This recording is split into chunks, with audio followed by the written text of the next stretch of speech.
Okay. Hi. Hi. I'm Briar. I'm Sydney.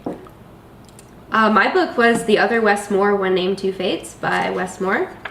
And mine was Hillbilly Elegy, a memoir of a family and culture in crisis by J.D. Vance.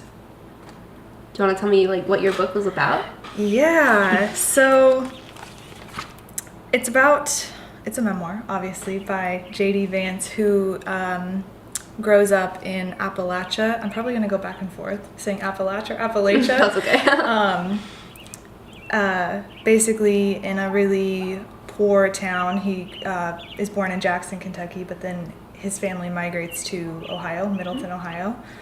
And it just tells the story of how this kid is able to go to Yale Law School and actually make a really successful life for himself when that's kind of unheard of in his culture. Mm-hmm. No one in his town went to an Ivy League. Most people didn't even go to college. So even it's impressive that he went to Yale Law School. What am I trying to say?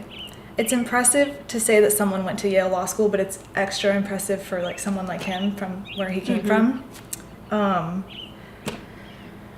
There's so much that happens in this book because it goes over so many things that happened with his mom and his grandparents. His grandparents play the biggest role in his life. He calls them Mama and Papa. Mm-hmm.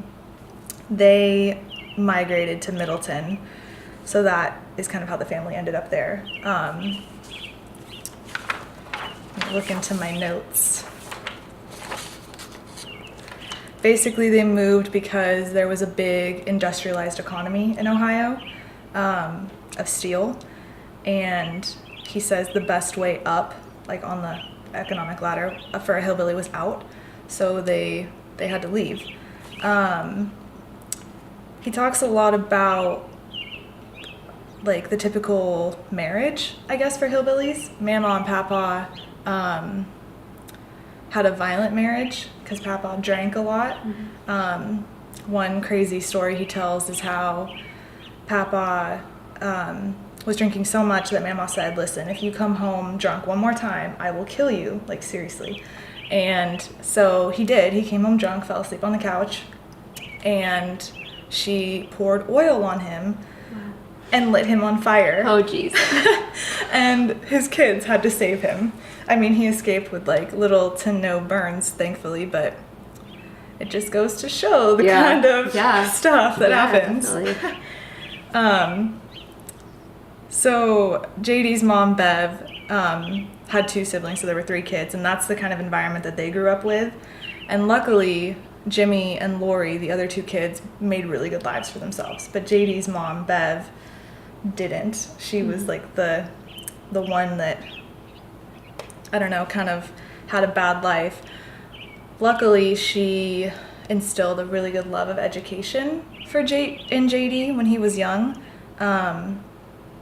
But after that, she started to abuse drugs and had an alcohol problem, and by the end of the book, she's on her 5th husband, let alone however many other boyfriends. He cites that the biggest, the worst part of his childhood was the revolving door of father figures in his life. That was the worst part. But if she did one good thing, it's that she encouraged him to read and instilled that love of learning.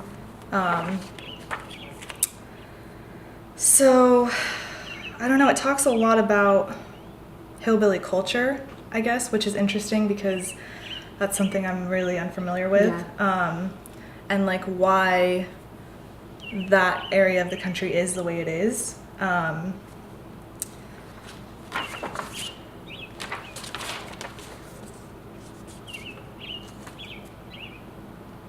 So this was really interesting, I thought.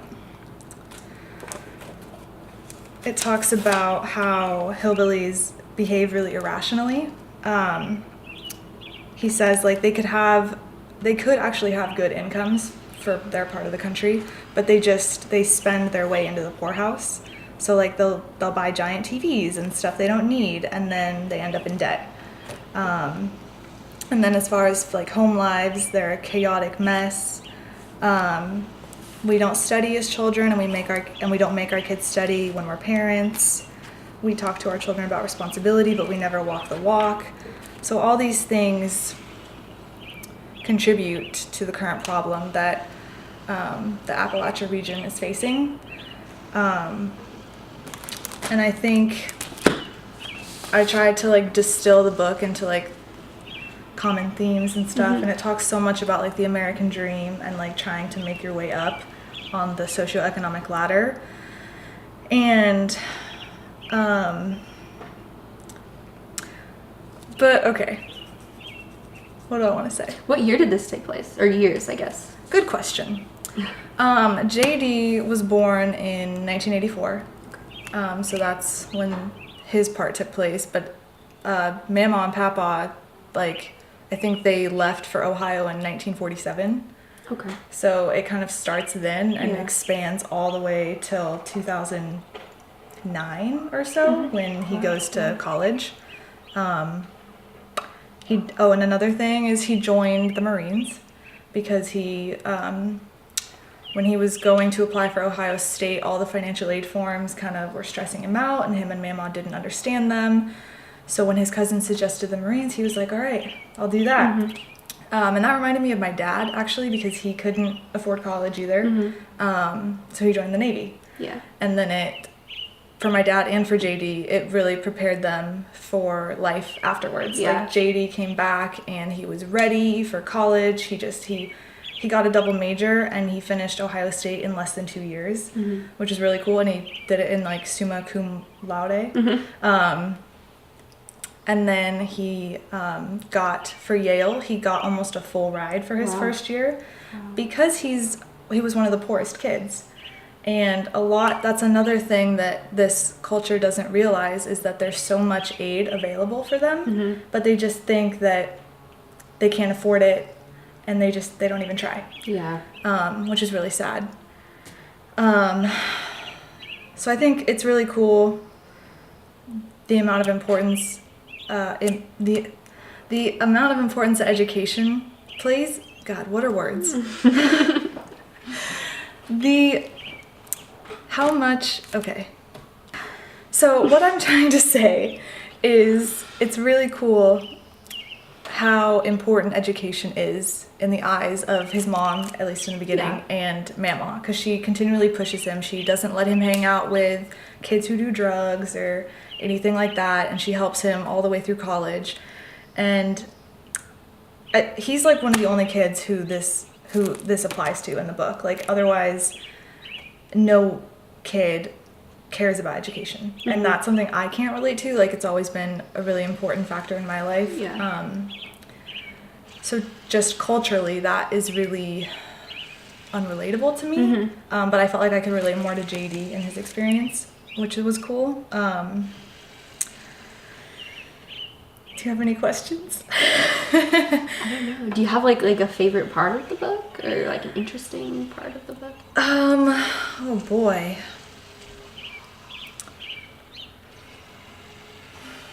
That's a great question. There were some really interesting little anecdotes. Yeah. There were some that were kind of sad or shocking.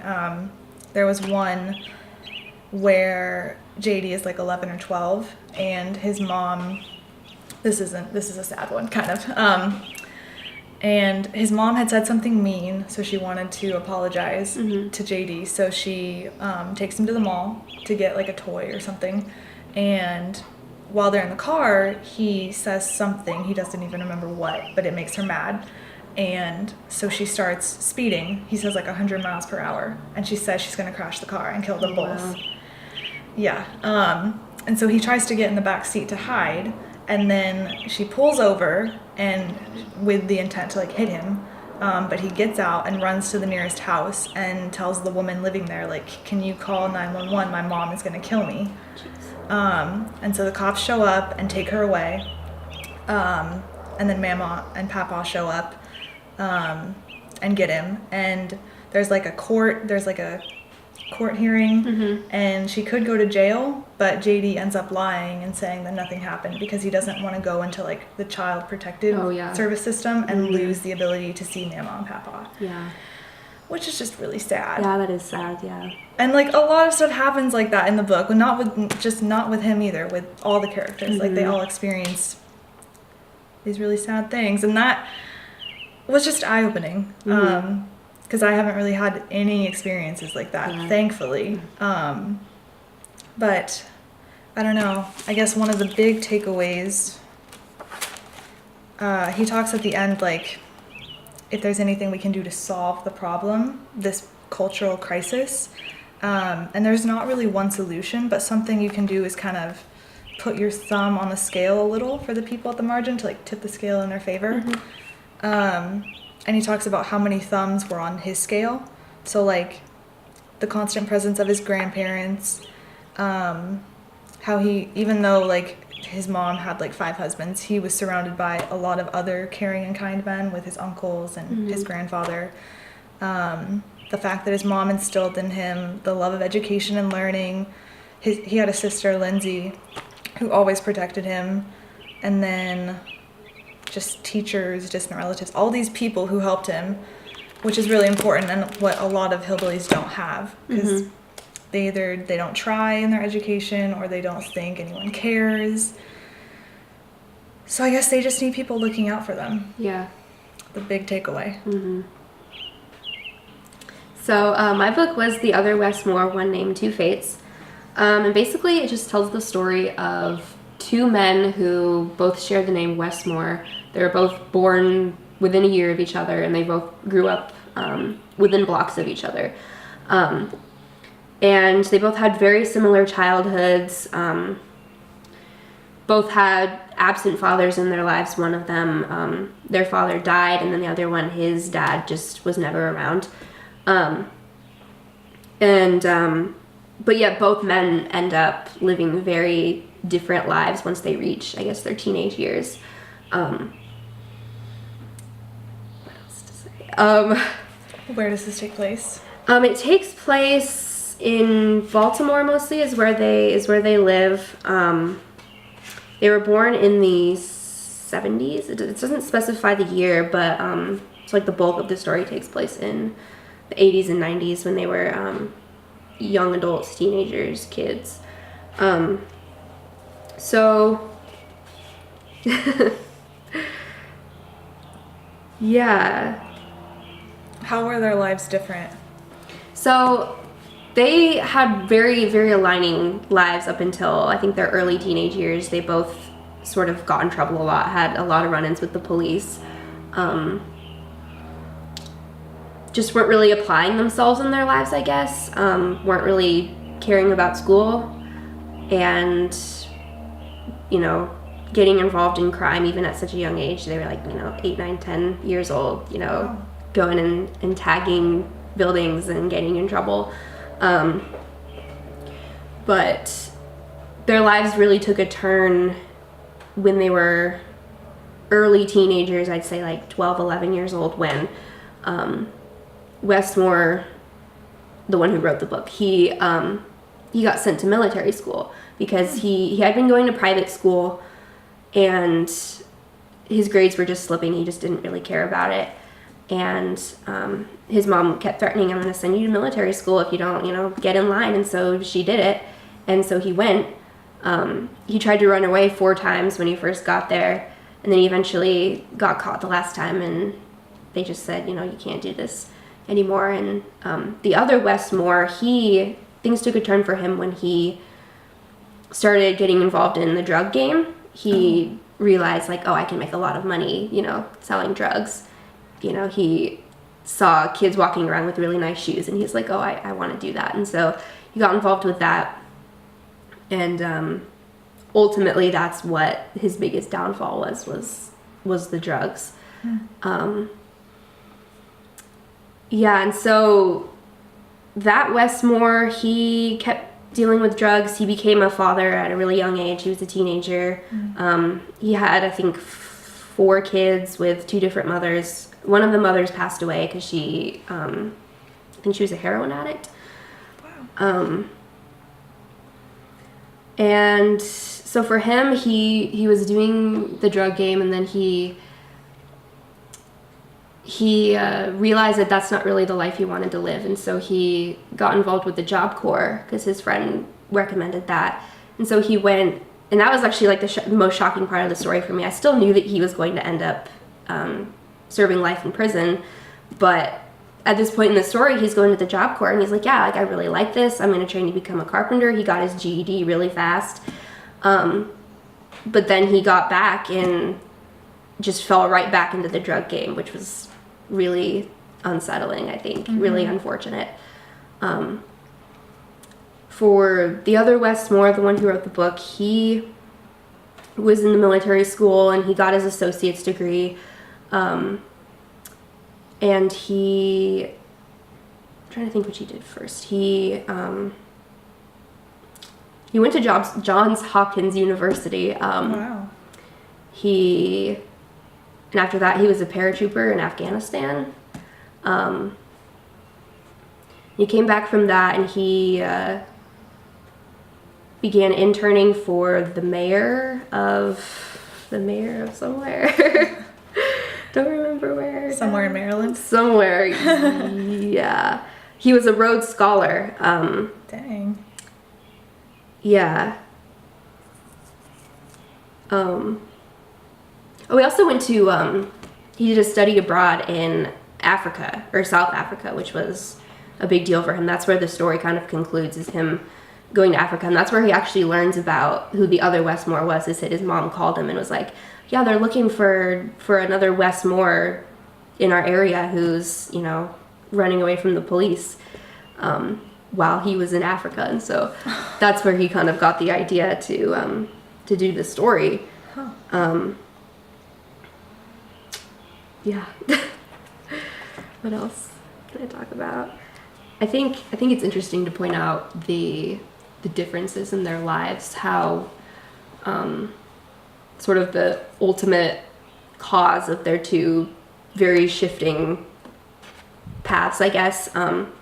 He calls out his mentorship as like the biggest cause he had. He really had people on his side supporting him. His mother sacrificed a lot for him to go to private school and go to military school,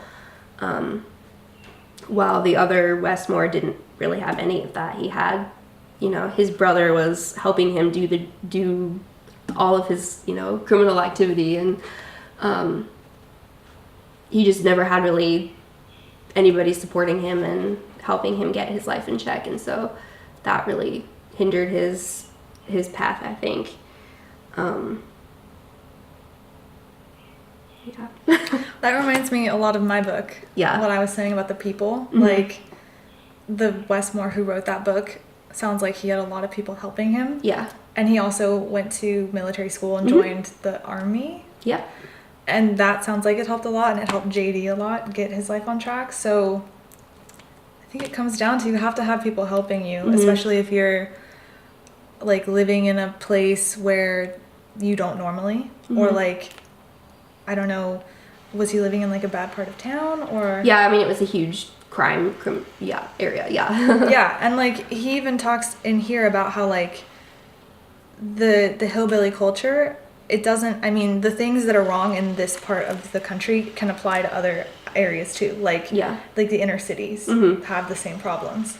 So, yeah. And when you talked about the other Wes Moore going back into drugs, it reminded me of his mom, because like there were times when she would be clean for like a year or two, and you're like, yes, go JD's mom, but then she'd fall right back in. Yeah. And at the end of the book, she's actually homeless.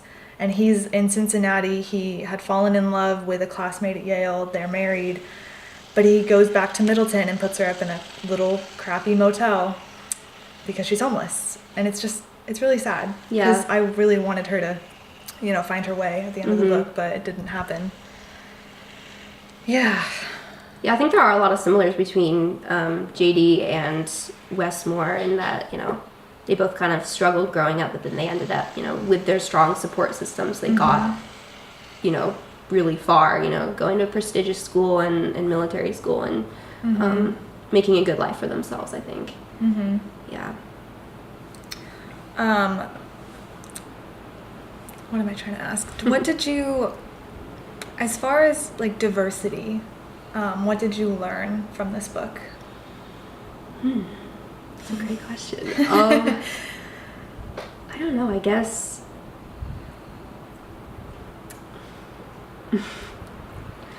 I guess it's just interesting to look at how similar these two people were and how different their lives became at a certain point. You know, I don't know. Yeah. It's hard because I've never really read anything like this. I don't really know much about, I guess, this part of the world and this certain time, you know, living in like, you know, a crime, you know, a lot of that happening, and drugs and all of that. It's just, I didn't really know like what to think of it. It's just kind of a lot to take in. Yeah. Same. Like, I have a lot of family that lives in Texas and Oklahoma, but it's a totally different story. Yeah. It's just they're more of like rednecks as opposed to the hillbilly, which I think applies more to like the Appalachia region. And so like I'm just totally unfamiliar with that area. I didn't even know it extended all the way up to Ohio. Like I thought it was kind of just like a Kentucky, Tennessee area. And yeah, like you were saying, I'm so unfamiliar with that way of life, I guess. Like violent marriages and like drug and alcohol abuse and just not caring about education. Like it's so foreign to me, and it's just wild to think that that's how kids are growing up, and it's really sad because education is so important, and it is for these kids, it is their way out, but they think that they don't have access to it or that it's not so hard. for them. It's so hard to get. You really have to work hard to get there, and you need people on your side for sure. Yeah. Yep. So another thing this book opened my eyes up to was like politics in that region and like Republican and conservative viewpoints, which I'm not super like. Obviously, this area is very liberal and democratic, and on Facebook, most of my friends have those views, so it's not an opinion that I'm faced with often. But there is a part of the book where he talks about it a little bit, and how as a culture, the hillbillies feel like cultural detachment from the country because of what's been happening politically. Obviously, this book was written before Trump got elected. So like he talks about how the hillbillies are very pessimistic as like the amount of work decreased, and how like all the politicians, they didn't like any of the politicians.